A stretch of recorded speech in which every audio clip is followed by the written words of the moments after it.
Please all stand for our prayer. In the name of the Father, and of the Son, and of the Holy Spirit. Amen. Our Father, who art in heaven, hallowed be thy name. Thy kingdom come, thy will be done on earth as it is in heaven. Give us this day our daily bread, and forgive us our trespasses, as we forgive those who trespass against us. And lead us not into temptation, but deliver us from evil. Amen. Please take your seat, everyone. Good morning, class. Good morning, teacher. By the way, my name is Teacher Chen. What is my name again? Teacher Chen. Okay, did you already eat your breakfast? Yes, teacher. Okay, very good. So now let's proceed to checking your attendance to see if you are here today. So if I call your name, just say your favorite fruit. So do you understand? Yes, teacher. Okay, let's have Alicer. Orange, teacher. Doblas. Durian. Villegas. Orange. Okay, very good. I am so happy that all of you are here today. So now let's proceed to our energizer to warm your body, and you will have energy to participate to our upcoming activity. So are you ready to dance? Yes, teacher. Okay, can you please stand with me and then follow the video?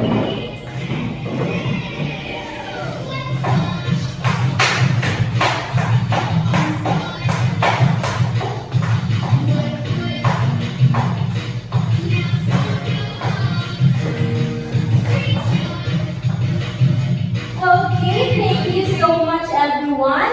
Please take your seat. So now let's proceed to our classroom rules to make our learning fun and avoid chaos. Can you please read, everyone? No cell phone. 2. Listen attentively. Be quiet. Raise your hand to speak. Take down notes. So now let us follow these rules to make sure that our learning today will run smoothly. So, do you understand, everyone? Yes, teacher. So now we will going to play a game to test if you really understand what we discussed last meeting. So this activity is called, please read. Identify me. So I will be showing you some pictures, and you will identify if the picture is healthy or unhealthy. So you will going to shout healthy and unhealthy. So do you understand, everyone? Yes, teacher. So what is this? A carrot. Is it healthy or unhealthy? Healthy. Okay, very good, everyone. Second picture is this. What is this? Burger. Okay, healthy or unhealthy? Unhealthy. Very good. Next one. Candy. Healthy or unhealthy? Unhealthy. Very good, because candy, if we eat too much of this, it will destroy our Teeth. Very good. Next. Apple. Healthy or unhealthy? Healthy. Very good. So for our last picture, we have Fish. Meat. What is this? Fish. Meat. it is a fish. Ah, So healthy or unhealthy? Healthy. Very good. I am so glad that all of you really understand what we discussed last time. Let's give ourselves a round of applause. So now let's proceed to our next activity. Do you want to play a game, everyone? Yes, teacher. Are you ready? Yes, teacher. If you are ready, let's do the hoo-ha clap. Are you familiar with it? Yes, teacher. Count of 3. 1, 2, 3, go! Hoo-ha, hoo-ha. Ready, ready na. Hoo-ha, hoo-ha. Kami ay ready na. Okay, very good, everyone. So this activity is called, please read. Guess where I belong. So in this activity, I will be grouping you into 3 groups. So let's have counting. 1, 2, 3. Okay, group 1, can you please form a circle in this area? Group 2 will be in that area, and then group 3 is here. So at the count of 5, your respective area. 1, 2, 3, 4, 5. Okay, settle down everyone. So now I will give you a set of food pictures. So each set, you will have a 5 pictures. So group 1, group 2, and then group 3. So as you can see, I provide a scoreboard here. Then if you will get the correct answer, your group will receive a stars. Then after our class, the group with the most stars will be the winner and receiving prizes. Please, do you want to have this? Yes, teacher. Okay, very good. What is this shape? Triangle. Are you sure? Pyramid. Okay, pyramid. Some also says triangle. So in this triangle, there are how many sections? 3. Are you sure? Let's 4. start. Again, let's come together. 1, 2, 3, 4. Okay, there are 4 sections. So all you have to do is you will identify each food and paste your picture on each section. So you will only try to guess where it belongs. Okay, you will only have 30 seconds to paste your answers in this triangle, and then we will going to play it one group at a time. So group 1, please stand and then paste your answer. Your timer starts now.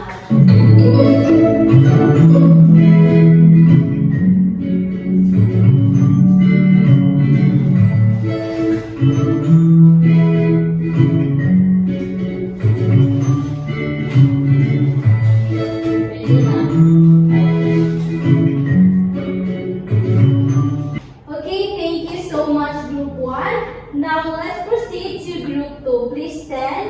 Your timer starts now.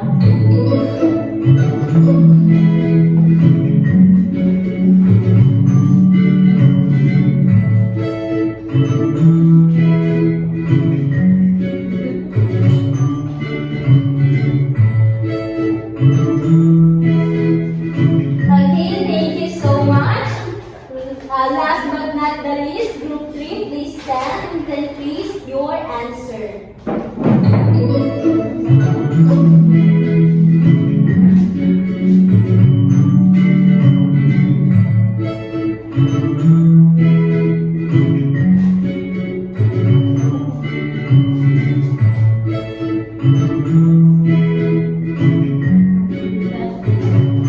Okay, thank you so much everyone. Now let us talk about the foods you paste in each level.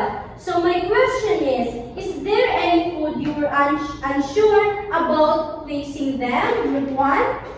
Picture of the pasta. Okay, you are unsure about the pasta. Let's have group 2. Yogurt. You're not sure about your yogurt. Group 3. One teacher. The pasta also. Wow, pasta. So now, let us check if your answers are correct. For those who will get the correct answer, will receive 1 star. These are the correct answers. Wow! Let us check your answers if anyone got the correct answer. So for section 1, we have, what is this? Candy, cake, and ice cream. So meaning, no one got the correct answer. So this is the first section. Then, for section number 2, we have Milk and cheese, fish and yogurt. Okay, so the milk belongs here. The egg, cheese, fish, Yogurt. and then yogurt. No one got the correct answer also. For section 3, we have Apple, carrot, mango, and banana. oh my goodness, no one got the correct answer. Oh no. Let me first teacher.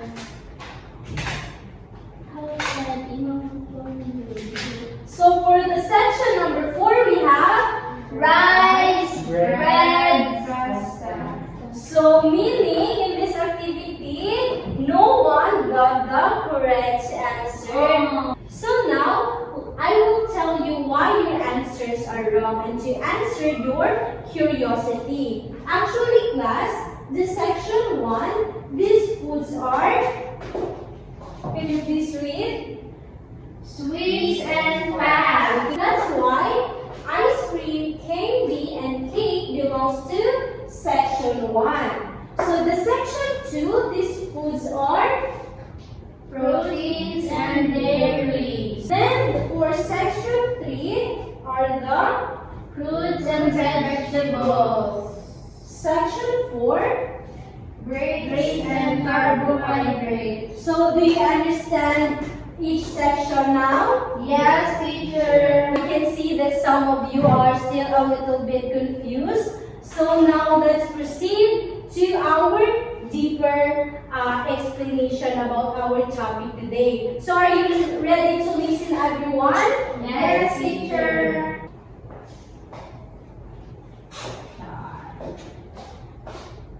So earlier you said that this shape is a triangle. But my question is, do you have any idea what this shape is called? A pyramid. Very good. It is a pyramid. But this isn't just an ordinary pyramid because this is A full pyramid. very good. So now let us know what is a food pyramid. Okay, can you please read the definition, everyone? A food pyramid is like a diet for what to eat every day. It shows different food groups and how much of each we should eat. So, when we say food pyramid, it is our guide on how much food we will eat every day. So now let us identify each section. So now, what is sweets and fats? So section number 1, these foods are Smallest section. So section number 1, we eat only sometimes of these foods. So now let's have an example of the foods for section 1. We have, what is this? Ice cream. Very good. Next one. Chocolate. Okay, it is a chocolate. Next one is? Cake. Okay, very good. Donuts. The last one? Fries. Potato fries. Banana fries. So we should only eat sometimes because it is bad for our health, especially the sweet foods. It can destroy our Teeth. okay, that's right. The other examples also for fats is we have like oily foods or fried foods that is very bad for our body. We can eat a little but not. Too many. Yes, very good. So the section 2 is the proteins and dairy. So what are these? Villegas, can you please stand and read the definition? Proteins help us grow strong. Dairy for strong bones and teeth. Eat everything. So these foods in section 2, we need to eat these foods every day. So what are the examples of proteins and dairy? What is this? Tofu. Very good. It is a tofu. I know food. I love food. Next one. Yogurt. Very good. Next. Cheese. Cheese. It's not cheese. Next. Chicken. Chicken. Last one we have Beef. steak and fish. Beef. Beef. It's not beef, it's pork. Meat. Yes, it is a meat. And there's also different types of meat. We have Pork, chicken, Yes. and beef. yes, very good. So now let's proceed to section number 3. Ali sir, can you please read the definition? Vegetables, vitamins and minerals, fruits, natural, sugar, fiber, and vitamin C. eat a lot every day. Okay, thank you so much. Who among you here eats vegetables and fruits every day? Teacher. Okay, very good. So now, let us identify what are the examples of section number 3. So next one is Experience. So in Bisaya, it is an alugbati. Next one, Orange. very good. Orange. Next, Pineapple. next one, Broccoli. very good, broccoli. Last one we have Mango. So, in section 3 or fruits and vegetables, we need to eat it Every day. So for the last section, which is the section 4, the biggest section of all. So grains and carbohydrates gives us energy. So it is the biggest section. So meaning we need to eat these foods every day. Okay, very good. So what are the examples? Number 1 we have, it is an Meal. very good, oatmeal. Next one, Corn. corn. So teacher, why this corn belongs to section number 4? It is because the corn is full with carbohydrates. Yes, then the next one is Rice. okay, do you eat rice every day? Yeah. Okay, very good. Next, Pasta. last one. Bread. Okay, very good. It is bread. So we need to eat these foods every day to have energy to do our daily work. Do you understand what are the section 1, 2, 3, and 4? Yes, teacher. Okay, very good. Do you have any questions or clarifications about food pyramid? Now, teacher. Okay, very good. So now, let us proceed to our next activity. So this activity is called, please read. Complete the sentence. Okay, so I will flash a sentence here. So all you have to do is to complete it. So now I will pick a name to answer the following. Do you understand? Yes, teacher. Okay, let's have Ali sir, please stand. And here's the sentence. Can you please read? Sweets and fast food should be eaten What is your answer? only little. Okay, very good. The sweets and fast foods should be eaten. Only Okay, so number 2, we have Douglas. Please stand and read the sentence. Proteins and dairy foods help our body grow and strong. Okay, very good. It helps our body grow strong. So third, we have Villegas. Please stand. Fruits and vegetables give us vitamins and minerals to stay healthy. Very good. It gives us vitamins and minerals. Great job, Villegas. For number 4, we have Alisir. Grains and carbohydrates give us energy to play, study, and grow. So let's see if your answer is correct. Okay, very good, everyone. So meaning the group 1, group 2, and group 3 will receive a 1 star. Let's give ourselves a round of applause.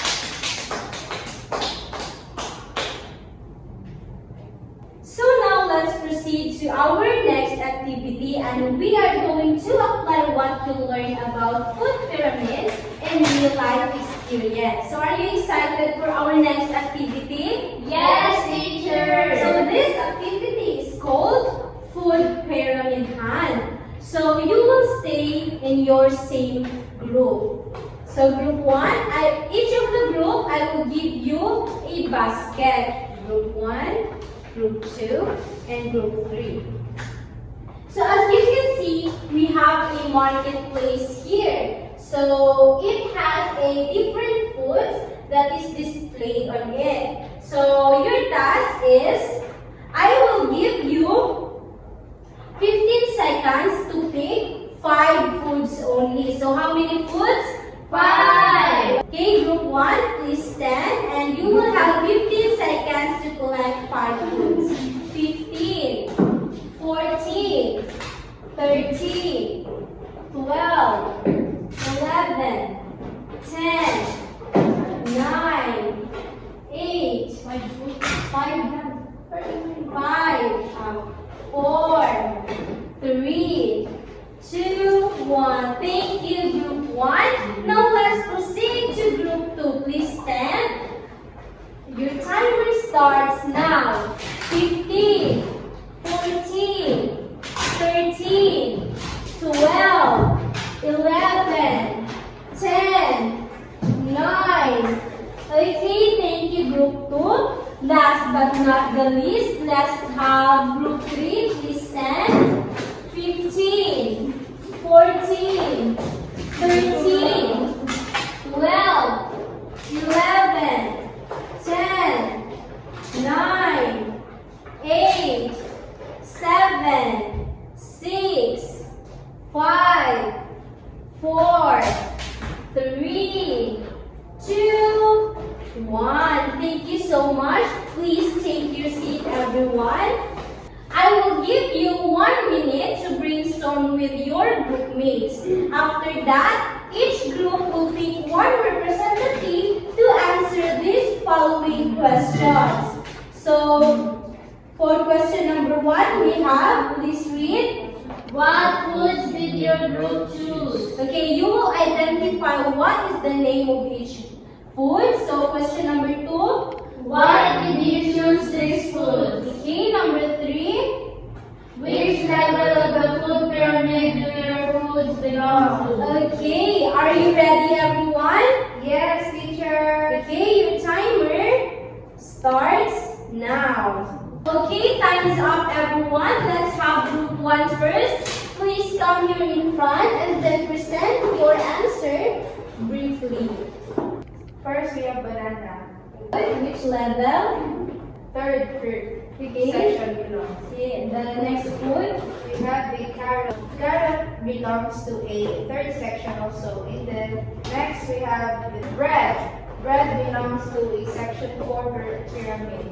Next is the rice. So rice belongs also to the section 4 pyramid. And lastly, we have a corn. Corn belongs also into the 4th pyramid. So why did you choose these foods?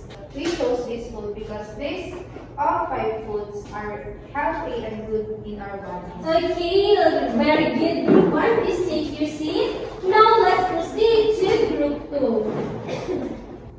This food is watermelon, and this part of the food pyramid, level 3.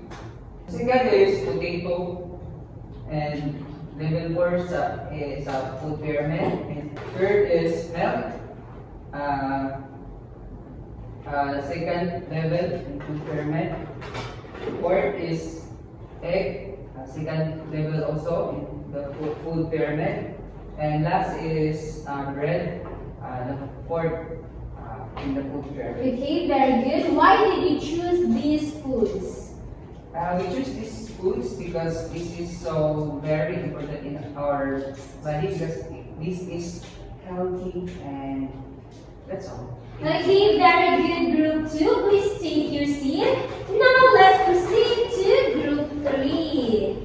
The foods that we have chosen are first is pechay. This is third level of the food pyramid.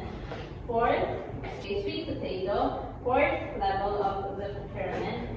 This is a yogurt, a fish, and meat. And these 3 are from the second level of the pyramid. So why did you choose these foods?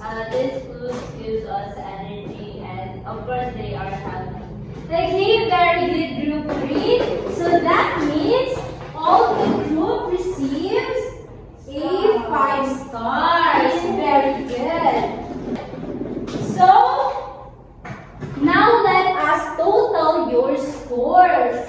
So group 1 has a total scores of 6, group 2 6, and group 3 6. So that means all the group are the winners. Let's give ourselves a round of applause for your prize. Congratulations everyone. Now let's proceed to our next activity. So this activity is called Food Pyramid Adventure. Okay, this activity is a grasp activity. I will give you a copy for the instructions. Please get one and pass. Look at your copy and listen carefully because I will explain the instructions. Your goal is to show how the food pyramid helps us choose healthy foods and eat a balanced diet every day. So your role is you are a young nutrition guide who teaches others how to eat healthy. So your audience is your family members at home. For the situation, some of the people do not know which foods they should eat often and which food they should eat only sometimes. You need to help your family understand healthy eating using the food pyramid. So for your performance, you will create a food pyramid drawing using an A4 bond paper showing the different food groups and examples of foods in each level. Use your creativity and color your work. Then explain it to your family by telling them, number 1, which food belongs in each level. Number 2, which foods we should eat the most. And number 3, which foods we should eat only sometimes. So finally, you will write down what you explained to your parents on your paper. For example, this is your A4 bond paper. So you will draw the plate here and then the explanation below it. So do you understand? Yes, teacher. Okay, so your work will be checked based on the correct placement of foods in the food pyramid, your clear explanation of the food groups, and then the last one is based on the creativity and neatness. So you will pass your output next meeting. So do you have any questions or clarifications? No, teacher. Okay, now let's proceed to our quiz. So are you ready? Yes, teacher. Okay, can you please get one and pass? Don't forget to write your names, everyone. So for part 1, it is multiple choice. Can you please read the instruction? Encircle the letter of the correct answer. Okay, for part 2, it is the true or false. So what is the instruction? Write T if the statement is true, and F if it is not. Write your answer on the space provided. Do you have any questions? No, teacher. So time's up, everyone. Please pass your paper forward, finish or unfinished. Now let's proceed to your assignment. I will also give you a copy for the instruction. Please get one and pass. See the instruction for number 1. Please read. Draw a plate on a long bond paper. 2. Divide the plate into 4 sections. So which is grains and carbohydrates, fruits and vegetables, proteins and dairy, and the last one is sweets and fats. So you will draw the foods you should normally eat for a meal in each section. So you will use crayons, colored pencils, or markers for coloring and be creative. For example, your meal is banana, carrots, and milk. So that foods is you will going to draw it on your paper. So at the back of the bell paper, answer these following questions. Number 1, what foods did you put in each section? So you will identify that foods. Number 2, why did you choose these foods? And then number 3, how do these foods help your body? And you will bring your healthy plate next meeting and present it in front of the class. Are we clear, everyone? Yes, teacher. Do you have any questions or clarifications? No, teacher. Okay, very good. So please all stand and arrange your chairs properly. Okay, bow down your head for our closing prayer. In the name of the Father, and of the Son, and of the Holy Spirit. Glory be to the Father, and to the Son, and to the Holy Spirit. As it was in the beginning, is now, and ever shall be, world. In the name of the Father, and of the Son, and of the Holy Spirit. Amen. Goodbye, class. Goodbye, and thank you, Teacher Jen. May God bless us always. Now and forever. Amen.